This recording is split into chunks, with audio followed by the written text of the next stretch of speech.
Welcome, or should I say welcome back to Night TV.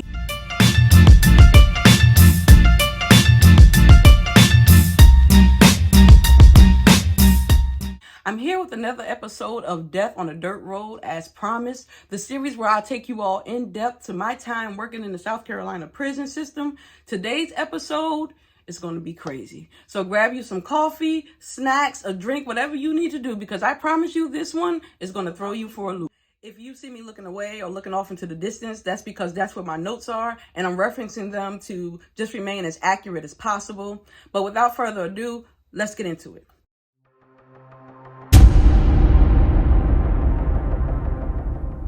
November 3rd, 2016, police found Caleb Brown chained by the neck on the property of Todd Kohlhepp.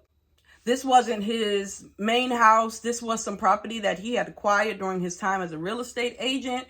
And they had been looking for Kayla and her boyfriend, Charlie Carver, for upwards of 65 days. By that time, when they did locate her, she had been on that property for about 65 days. She was sexually assaulted. She was just used and abused by Todd for whatever sick and perverted things that he can come up with for her. But that discovery will lead to the setting off of a chain of events unlike any South Carolina had ever seen before. Born in Fort Lauderdale, Florida on March 7th, 1971, Todd Samsell did not have the most auspicious start in life. And yes, I said Todd Samsell because before he was known as Todd Kohlhepp, his last name was Samsell before his mother remarried after she split from his father when he was the age of 2, and he adopted his stepfather's surname. Growing up, he had real trouble fitting in, making friends, you know, the usual. He was kind of like an outcast, if you want to call him that. And he had a really aggressive nature, which I can assume made all the children just shy away from him, just run in the other direction. And he was much bigger than they were. It kind of put him in the mind frame of people being competitors and people being something to fear rather than people being something to treasure or to make friends with. He just wasn't having it. And so he had all the hallmarks as a serial killer. He had the bedwetting. He had the animal cruelty. And there's a story that goes that he wanted a gerbil after he had gotten a goldfish.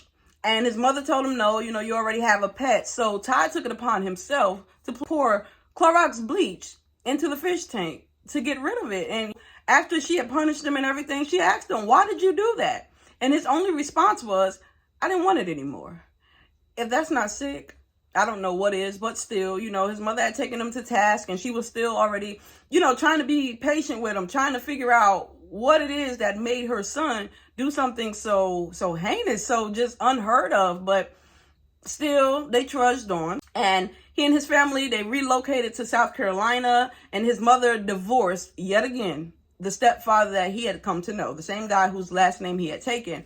And throughout his time, his formative years growing up, his mom would divorce and remarry this guy several times, leaving Todd without a real sense of stability. So you have this on top of all of his other problems, and it's just becoming a recipe for disaster.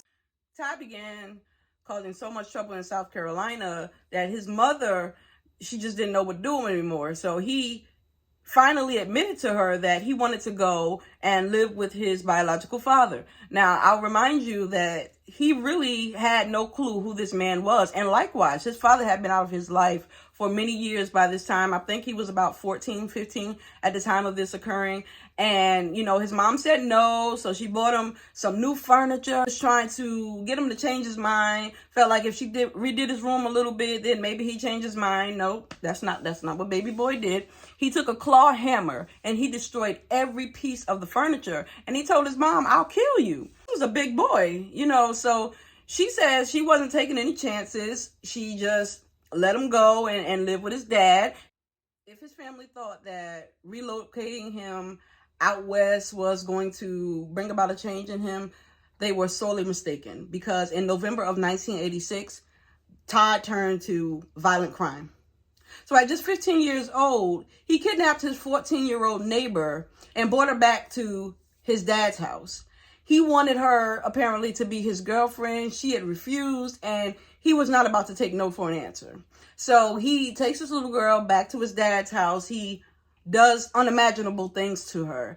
And at the end of it, he holds her by gunpoint, and he tells her if she tells anybody, he's going to kill her, her family, nobody's safe. So in his mind, he's gotten away with this. Threatened her enough that she's not going to be crazy enough to tell anybody what happened. And he's just going to go on with life. And probably thinking that, okay, now that I've done this to her, she's my girlfriend. You just don't know how people's minds work. But I can imagine this is what he was thinking. Now that I've done this to her and I've threatened her, engaged in these sexual relations, whether consensual or non-consensual, we're an item now. And so the little girl's 5-year-old brother, he had been taught, and they both had actually, given her state at the time, she was not able to call for help on her own, but her little brother was not able to find her. And he'd been taught so much that if something like this happens, you're to call 911. So that's what he did. And so in the midst of him talking to the 911 operator, she walks in the house and she kind of takes over the call, and she tells them everything that has just occurred. So Todd ends up being arrested, and he thought he was going to get away with it. If he thought he was going to talk himself out of it again, that's not what was going to happen. And at 16 years old, he was sentenced to 15 years in prison. So half of his adult life by that point was spent behind bars for his first violent crime. So Todd was eventually released in November of 2001 at age 30. And if you guys haven't noticed a pattern by now, I have. Everything with this man that's of significance seemed to happen in November. I don't know what the month of November represents for him, but if you go back and you kind of pay attention to the facts, November is always somewhere in there, whether it happens in November or he's caught in November. That was just a little sidebar. But he moves back to South Carolina and he sets up this image changing campaign. He goes about this, and he's trying to distance himself from whatever happened in Arizona, because to him that was just a setback, and he was going to go to South Carolina and he wasn't going to be that guy anymore, and so he applies for a real estate license, you guys. He applies for a real estate license and he's flagged, and they say, well, we see that you are a sex offender, and he's able to talk himself out of not being able to get his real estate license. He basically tells them that was a bad joke his girlfriend played back in Arizona. She tried to take it back, but the state went on and pressed charges. Whatever the case, somebody was asleep that day and they pushed it through, and he was able to get his real estate license. This would be the beginning of the end for Mr. Kohlhepp. And with that license, he went on to form his own real estate company. And he was impressively successful, so he would put on his professional hat by day, and at night he was collecting illegal weapons, because given his status as a felon, he wasn't supposed to be anywhere near firearms, but he had an unhealthy obsession that some sources say he had gotten from his father. His arsenal, or whatever you want to refer to it as, it was just dangerous at this point, because when you put a firearm in the hands of someone as unstable like Todd Kohlhepp, it's a dangerous combination. But I imagine the firearms dealers, they didn't care about that. They just wanted to make the money. And however he acquired it, whether he got friends to buy it for him so he could bypass that background check, or I'm not going to speculate. But this is what happened. So he started collecting an arsenal of weapons, and they would later be used in his crimes. So let's rewind a little bit. In November of 2003, there's another November again, 4 people were gunned down in Superbike Motorsports in Spartanburg, South Carolina. It was the owner, Scott Ponder, who was 30 years old. It was the service manager, Brian Lucas, who was 29, mechanic Chris Sherbert, who was 26, and the bookkeeper, and also Scott's mother, Beverly Guy, who was 52 at the time. Scott's wife was also pregnant with their first child, and just 2 days after hearing the child's heartbeat for the first time, him and his entire staff will be wiped out. So this remained a mystery all the way up until 2016, so well over a decade, okay? And investigators were stumped because they couldn't figure out who had actually came in and committed these murders, because nobody was saying anything. There were really no witnesses. And A bit of a description was provided, which led to the creation of a forensic sketch. And once I first saw that, and I looked at Todd and who he is now and what that sketch looks like, there was absolutely no way anybody was going to put two and two together and realize that, he had committed these murders, because this was a respected real estate agent. People had no idea about his past in Arizona. And when he came to South Carolina, like I said, he had set about changing his image. So nobody had any idea or any thought that this man who goes about in the community getting people houses, he was selling about a house a day. So nobody was looking in his direction. So that crime went unsolved for the better part of a decade. As a matter of fact, upwards of a decade, because they wouldn't get any information regarding that murder again until Kayla Brown was discovered and Todd began bargaining for his life. The sickest part of all of that for me was that investigators were so hell-bent on solving this crime that when they went to draw blood from the victims, somebody mixed up the vials or something, and Brian Lucas and Scott Ponder's DNA was mixed up. So they had taken a diaper from the newborn baby and they compared the DNA and it didn't match Scott. So they figured that that was a motive for his wife to have him killed, because she didn't want to be discovered that she was cheating on her husband. And eventually the truth came out to be, but you had already traumatized this woman, re-traumatized her actually, because she had to go through burying her husband, burying her mother-in-law. And you guys come with the notion that because she might have cheated on her husband, she had a motive to take out everybody, even people that weren't even involved in the scandal. But there was no scandal, and investigators were kind of at square one, understandably so, but they had already accused this woman of something so heinous that she had nothing to do with. So now we're going to fast forward again from the year 2003 to the year 2016, where Kayla Brown is finally discovered. This girl had been missing for 65 days. I can imagine that her family was frantic. Not only her family, but her boyfriend, Charlie Carver. They had gone off and no one had seen them for that whole entire time. And no one knew where they were at until finally someone noticed that her phone was pinging in Spartanburg, South Carolina. And it was pinging on the property of a man named Todd Kohlhepp, who was already known to investigators, and not in a way that you may have thought, but in a way that was professional, because again, he was a respected real estate agent around town. So they go up there and they, what is she doing here? She was doing some work for him or something, but the truth would be much more sinister. They go and they ask her, where's your buddy? They call him her buddy. And she says, who's Charlie? And they're like, yeah. And she said, he shot him. And they're like, who is he? And she says, Todd Kohlhepp shot him. So the mystery was just solved. It was just solved after no one could find these people for all of this time. She just says, he shot him. So they would go and they would excavate the property to kind of see where the body was so they could dig it up and give it back to his family, give the family some closure. And not only do they discover one body, but they discover 3 bodies. So there was Charlie's body and there was a couple. That's right. There was actually a husband and wife buried on his property, in addition to the body of Charlie Carver. And he would have gotten away with it because, by his own admission, he didn't figure anybody would come and look for those 2, because they had left a lot of destruction in their wake. They had burned a lot of bridges, so they didn't have much family looking for them. And really, in reality, there wasn't. The only reason he got caught for those bodies is because when they discovered Kayla and she told investigators that he had buried Charlie's body on the property, they happened to look up and find Johnny and Megan's body. And he told me, this is what he told me personally, that he didn't like killing women, which is why Kayla was probably allowed to live. And she actually probably did what she had to do. But Megan was a little more mouthy, and she actually set fire to that container. He put a bullet in the back of the poor thing's head. Now, this was before Charlie and Kayla was ever on the property. This had happened before. So he buried them, got away with that, went home at night, slept like a baby.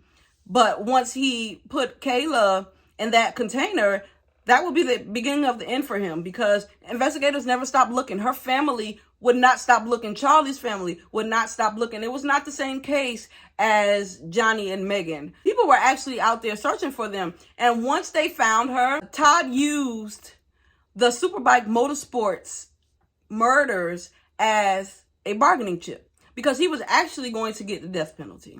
So he felt like if he started confessing to all of these crimes and kind of close these cases out on the books, that would be an offer that they couldn't refuse. And it turned out to be true. So his life was spared. He was eventually given 7 life sentences, as if he cares.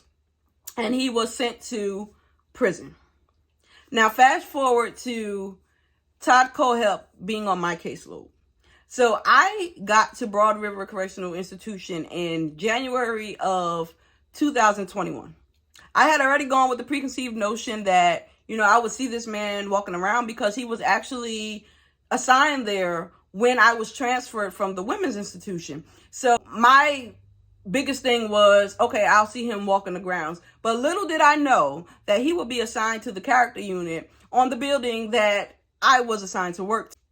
So as soon as I saw his name on the roster, I'm like, oh my gosh, I got to talk to this man. I know he is just this huge man, and I'm probably going to be scared out of my wits. But y'all, that's not how it happened. So the first time I had to do a review on him, I believe it was an annual review.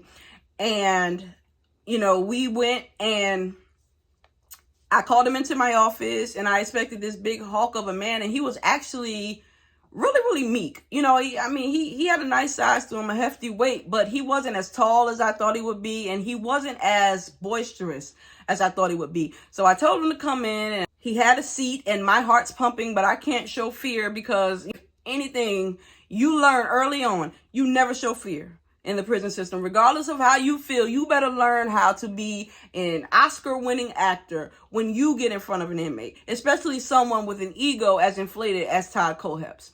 So long story short, he comes into my office, and we're talking, and I don't know if you want to call it fangirling, because I wouldn't call it that, because I don't condone in any way what he has done. But the curiosity in me, the true crime fanatic in me, had to ask him, is this true?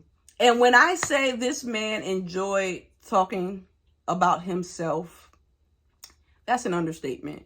He went on and on and on about his crimes. And so I'm asking him, like, okay, the news says this, thus, and so. Is this what happened? And he says, yeah, I had Kayla on my property, and, she was working for me and doing some things at night. And if I regret anything, it's killing Charlie. That's the only one that I regret.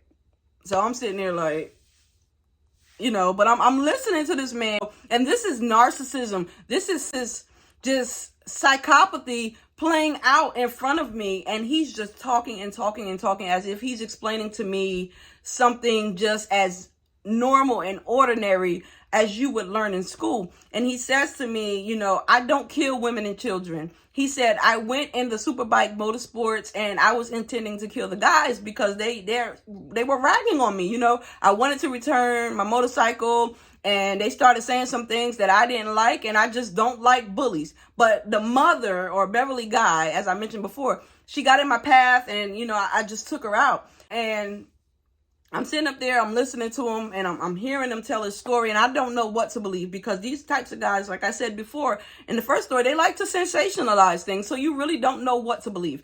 But he says to me, I don't like to kill women. So I said, well, what about the woman that you buried? He said, well, when her husband went to shoot me, because I turned my back and they were going to rob me, and when he went to shoot me, I shot him first. I shot him in his head, and I got his wife, and, I beat her up a little bit.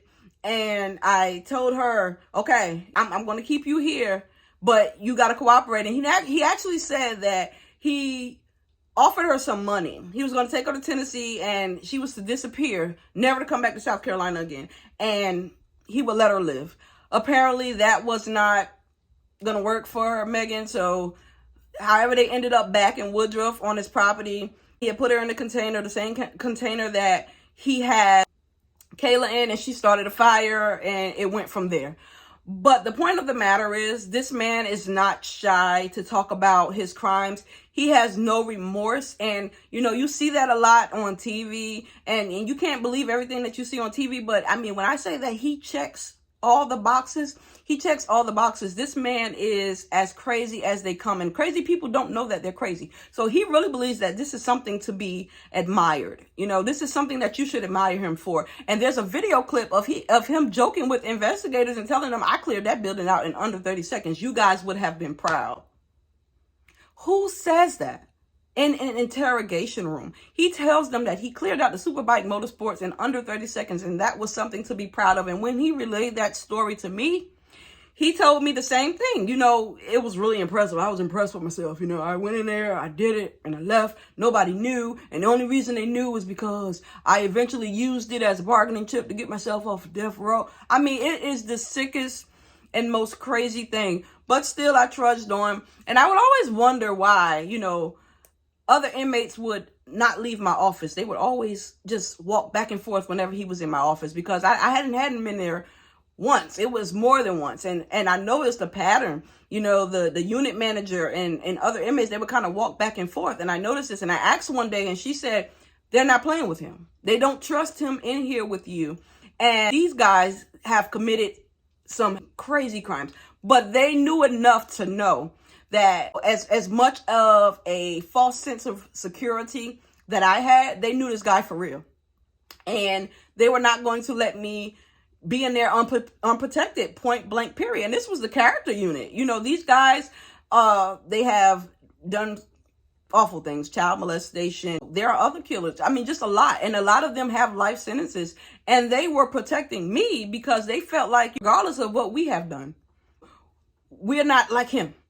So we can't let you go out like that. And I appreciate that to this day, because you just never know with these types of people, especially given the fact he told me out of his own mouth, if they moved him off of that building, he was coming out of retirement, whatever that means, because the character unit is more of a protected place. It's more of a, you know, you don't get the gangsters or the hardened criminals in there, because you have to kind of be out of trouble for a certain amount of time. And those guys, they just can't meet that criteria.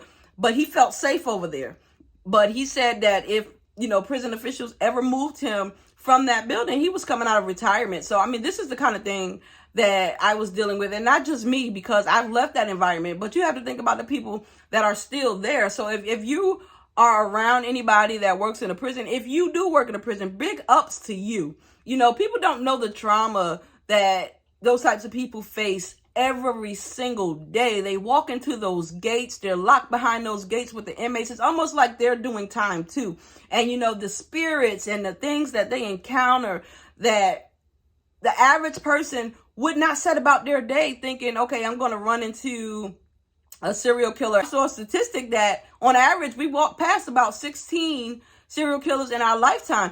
Well, people who work in prisons, that's an astronomical multiplication of that statistic, because it's everywhere. It's everywhere. So big ups to all of my friends that still remain in South Carolina Department of Corrections in their various roles. You know who you are.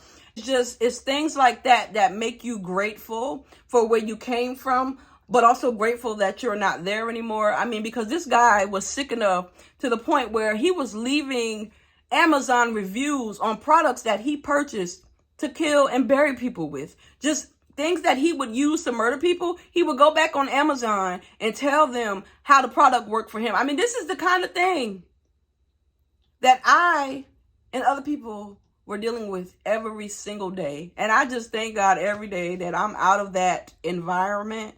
But I mean, I was there, and for a long time, I didn't realize that I was walking into danger every day. And no, most of these people don't get in prison and continue their murder spree. I mean, there are those who do, but for the most part, it's not like that. But just think about that as you go about your day, that there are people who risk their lives every single day with people like Todd Kohlhepp. I was one of them. I survived, and I am grateful. Thank you guys for tuning into this episode of Death on a Dirt Road. I appreciate you watching. Go ahead and subscribe if you're not subscribed. Tell somebody about the video. Share it, like it, whatever you need to do. I plan on bringing you guys more content like this. I plan on educating you about the things that are around you, that we go through that blissful ignorance every day thinking that it's not there, but it definitely is. So thank you guys again for tuning in to Night TV. I'll see you again in the next